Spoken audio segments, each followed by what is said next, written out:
Olá, sejam todos muito bem-vindos a mais uma live de domingo. Como é que vocês estão? Pessoal, para quem não nos conhece, eu sou a Paty. Eu sou o Euquias. E aqui nesse perfil nós ajudamos esposas evangélicas a restaurar os seus casamentos, ainda que estejam à beira do divórcio. Você que está chegando, seja muito bem-vindo, seja muito bem-vinda.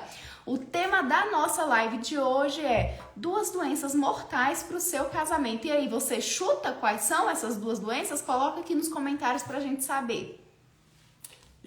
Mas a gente vai começar dando os parabéns para os seus pais, não é verdade? Pois é, gente. Vocês acreditam que meus pais hoje estão completando 40 anos de casados? Então, vamos, antes de tudo, deixar esse registro aqui parabenizando, porque muito do que a gente aplica no nosso casamento foi acompanhando a jornada, a trajetória deles, né, amor? Exatamente. E aí, quando a gente vê alguém completando 40 anos de casado, e aí deixando bem claro que não é 40 anos de casado, naquele casamento você fala, meu Deus do céu, a pessoa tinha que se livrar disso aí o quanto antes. Não, é um casamento bom e saudável.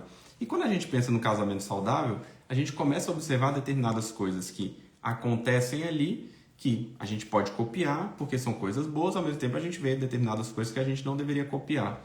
E quando a gente vai pensando nessa saúde do relacionamento, nessa saúde do casamento, a gente pode elencar algumas doenças que assim deveriam ser evitadas, né, em todo casamento. E uma dessas doenças, que estávamos lendo um livro chamado Calma, Meu Coração Ansioso, que fala exatamente sobre determinadas práticas que nós temos que acabam prejudicando não só a nossa relação com Deus, mas a nossa relação interpessoal e, inclusive, o próprio casamento. E qual é essa doença aí? Eu não sei se vocês iriam acertar, mas já vamos lá adiantar a primeira. São doenças relacionadas à palavrinha si. Recentemente, eu não sei se vocês assistem filmes de super-heróis, mas recentemente tinha uma série na Disney Plus, que era exatamente sobre isso, né? E se? Basicamente, eles mostravam determinadas histórias e falavam, e se tivesse acontecido de uma forma diferente? E isso não encaixa única e exclusivamente só no universo dos super-heróis. Isso funciona no nosso casamento também. Principalmente quando estamos vivendo determinadas situações tristes, determinadas situações de conflito, brigas a todo instante, aquela dor de um determinado trauma, de um determinado acontecimento que realmente nos magoou, a gente fica, nossa, e se acontecer de novo? E se... tivesse tudo sido diferente, né? E aí, nesse e se, a gente acaba passando muito tempo pensando, raciocinando sobre aquilo ali, mas sem uma condição efetiva de mudar. Uhum. E qual o problema disso? O problema disso é que para nós que somos evangélicos, para nós que somos cristãos, que temos uma fé estabelecida, a nossa fé deveria ser suficiente para acabar com essa doença, acabar com esse problema. E por quê? Porque quando a gente pensa no e se, ou se ao menos, né? São essas 2 doenças, né? O se e se ao menos, elas são gêmeas e elas surgem exatamente pela falta de fé. Ou seja, quando eu começo a questionar, quando eu começo a me preocupar com os medos do futuro, no final das contas, o que eu estou fazendo? Eu estou falando bem assim, será que Deus está atento o suficiente? E trazendo uma ansiedade para a relação, uma ansiedade para você que vai dificultar você enxergar o caminho a ser seguido para corrigir aquilo ali. Exatamente. E ao mesmo tempo, quando eu viro e falo bem assim, se ao menos... eu estou olhando e falando assim, olha, aquilo que Deus fez não foi da melhor forma. Eu com certeza, eu poderia ter feito melhor. E aí a gente vai para um caso prático.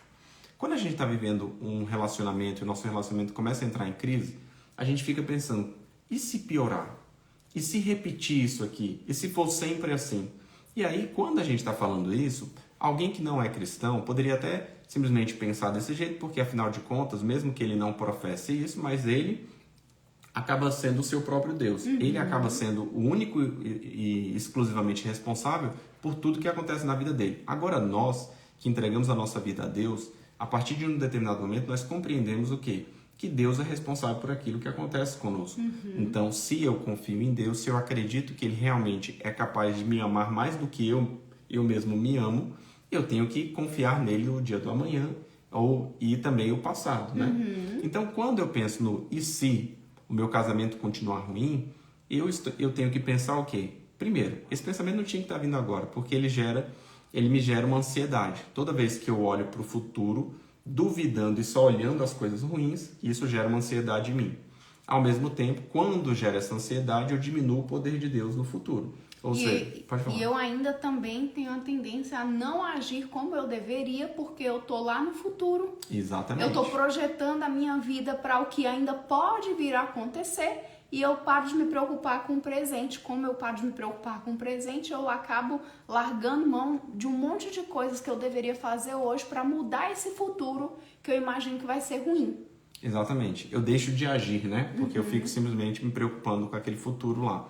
E, ao mesmo tempo, também você tem, se ao menos Deus tivesse feito tal coisa. Então, quando a gente passa por um determinado trauma no casamento, seja uma traição, seja uma determinada grosseria, seja aquela vontade de nem ter conhecido o esposo, né? Então, você fica sempre pensando, nossa, se ao menos eu não tivesse ido naquele congresso da igreja, eu não teria conhecido meu esposo, que hoje tanto me faz mal. Se ao menos eu não tivesse dado aquele beijo, a gente não teria ficado e depois a gente teria casado. Então perceba que nesse caso eu estou reclamando daquilo que Deus me deu. E aí nesse caso não me gera ansiedade, mas me gera raiva. Então nos dois casos, pela própria falta de fé, eu acabo tendo sentimentos que não contribuem para um bom relacionamento. Por quê? Porque os dois, do jeito que você falou, da mesma forma que você falou, eles me prendem em algum momento diferente, seja no passado, no caso do se ao menos, e seja se, né, no futuro. Eles me prendem em dois momentos do tempo que não o presente. E é exatamente no presente que a gente começa a fazer a diferença no nosso casamento. E aí, por que eu estou trazendo isso aqui? Porque quando a gente observa o casamento dos seus pais, que estão completando 40 anos, eles vivem muito o presente. Apesar de estarem 40 anos juntos, né, casados juntos, eles estão vivendo sempre o agora. O que a gente tem que resolver hoje? O que a gente tem que resolver hoje? A preocupação para o dia do amanhã, deixa para lá. No dia do amanhã a gente resolve, né?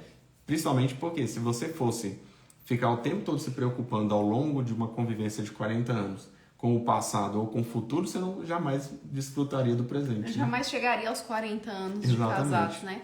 E é tão interessante, gente, porque essa semana minha mãe virou e falou assim, Patrícia, queria fazer uma surpresa pro seu pai nesses 40 anos de casados.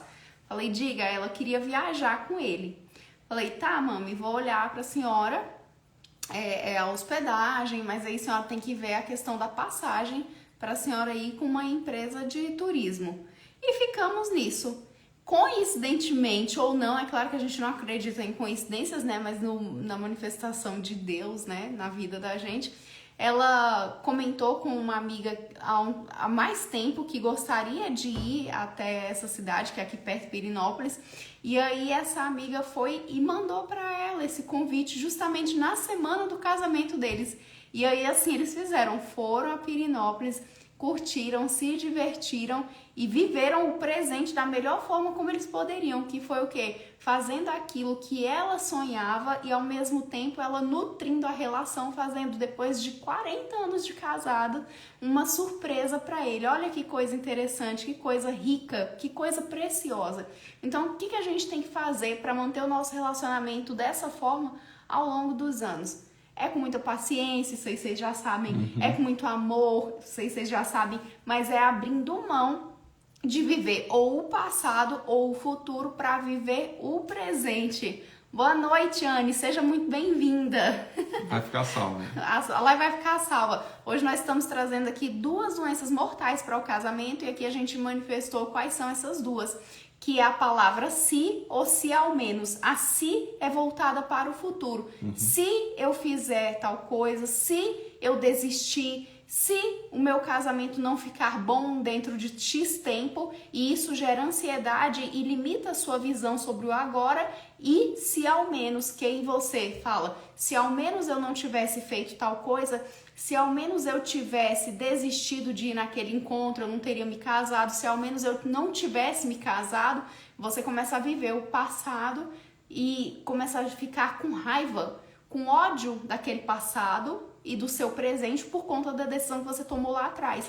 E isso também se manifesta na sua vida como? Te como é que chama? Te algemando aqueles diferentes, momentos, sim. Ou ao passado ou ao futuro, inviabilizando que você haja no presente para melhorar a sua relação, para nutrir sua relação, para realmente te dar condições de modificar a situação atual. Exato. E a gente trouxe que a solução para essas duas doenças, né, é exatamente a fé que você tem em Cristo, é a fé que você tem em Deus. Então, se Deus te permitiu realmente conhecer aquele seu esposo, que hoje você não vive um casamento tão bom, você tem que ser capaz de entender que ele te ama da forma mais profunda possível. Então, ainda que a gente não compreenda os momentos de sofrimento, os momentos de angústia que acabamos vivendo ao longo da vida, a gente tem que entender que, no final das contas, essa história que está sendo escrita por ele viu que seria que aquilo ali seria a melhor forma da gente aprender ou se desenvolver frente a uma determinada dificuldade. Mas isso quer dizer que eu tenho que simplesmente abraçar o sofrimento e não tentar mudar? Não, não é isso, né? O que a gente sempre fala aqui é que quando eu entendo que determinadas dificuldades são colocadas na minha vida e eu entendo que Deus está comigo mesmo nessas dificuldades, isso me permite continuar caminhando e tentando melhorar. Diferente de uma outra situação, quando eu olho e falo, não tem como fazer mais nada, né? Se eu simplesmente não tenho onde depositar minhas esperanças, eu simplesmente fico passivo na situação. Então, o que a gente sempre defende é, no lugar de você ficar preso ao passado ou ficar preso ao futuro, será que vai acontecer de novo? Será que eu vou perdoar agora e depois vou ser feita de palhaça lá na frente? No lugar de você ficar se prendendo a isso, o que você vai fazer agora? Não, eu entrego toda essa ansiedade, toda essa raiva, a ansiedade do futuro e a raiva do passado, eu entrego a Deus e vou me esforçar para fazer o melhor agora, né? E é exatamente isso. É isso, gente. A nossa live de hoje já se encerra por aqui. Como eu falei, hoje é aniversário de casamento dos meus pais, 40 anos de casados. Então vou até mandar uma mensagem aqui parabenizando, porque eles passaram o dia viajando. Mas a gente quer deixar aqui esses ensinamentos para vocês, porque são coisas que são tão maléficas para a nossa situação conjugal e a gente sequer percebe o quanto que isso se manifesta de forma negativa na nossa relação, né? Ela fala assim, não sei porquê, mas tenho em mente que essas pessoas que normalmente desistem com muita facilidade são as que mais precisam de mudanças, até porque depositamos tanto uma esperança em alguém para mudar que esquecemos que é nós que precisamos de mudança. É isso mesmo, Ana. Perfeito. É isso mesmo. A gente é muito rápido como ser humano para apontar o erro do outro e muito tardio para reconhecer quais são as melhorias que nós precisamos. Quando a gente está aqui orientando os casais, e a gente sempre cita isso porque é uma reflexão que vale muito a pena ser feita, primeira coisa, você apontar 5 pecados que você comete hoje no seu casamento e que comete hoje na sua vida e que atrapalham o seu casamento. E 5 pecados que você enxerga que o seu esposo comete e que atrapalham o casamento. Por quê? Esse simples exercício, ele traz a gente a uma reflexão profunda sobre o nosso ser. Então, ele exige de nós a gente descer do patamar que a gente se encontra, porque fica parecendo muitas vezes que a gente tá olhando assim, de cima para baixo pro nosso esposo. Eu tô aqui, eu não erro, você tá aí, você é um pobre coitado que só erra comigo. E a gente nivela os dois. Quando a gente faz esse exercício, a gente tem maior possibilidade de enxergar a vida como ela realmente é, né? A gente tem possibilidade de olhar pro nosso próprio eu e falar, peraí, eu também sou um ser que recebo o perdão diário de Deus, mas eu também peco. Então, se eu me enxergo como uma pecadora, como alguém suja, né, iníqua diante dos olhos de Deus, eu tenho que ter um olhar de misericórdia sobre o meu esposo também, porque isso traz esse nivelamento e a gente começa a olhar para o outro como igual. Quando eu olho para o outro como igual, eu começo a perceber que aquilo que eu faço, que eu não gostaria que ele fizesse comigo, eu também não posso reproduzir na vida dele mais. E aí eu tendo a interromper um ciclo negativo em desfavor do meu esposo. Então, assim, é um exercício que é muito simples, mas ele é extremamente efetivo para a gente tirar o nosso ego, desinflar, né, esvaziar o nosso ego e chamar a atenção para as mudanças que são necessárias na gente. Porque a gente tem a capacidade de mudar, mas a gente não tem capacidade de mudar o outro. Eu não mudo o Will. O que eu faço é, através das minhas atitudes retas, santas, puras e verdadeiras, ou pelo menos na tentativa de me parecer cada vez mais com Cristo, eu influencio. Quando eu faço isso, quando eu ajo dessa forma, eu tenho uma possibilidade de colher isso também. Eu sou o maior exemplo que eu posso ter dentro da minha casa. Meu esposo é o maior exemplo que pode ter de homem dentro da nossa casa. Então, é esse ciclo que a gente tem que mudar, né? Essa chave que a gente tem que virar na mente dessas esposas, na mente dessas pessoas, desses casais. É isso mesmo, você foi muito precisa, viu, Anny? É isso mesmo. Gente, a gente encerra a nossa live por aqui. Um grande beijo pra vocês. Fiquem com Deus e até amanhã, se Deus quiser. Ótima e abençoada semana, viu? Até mais, pessoal. Tchau, tchau.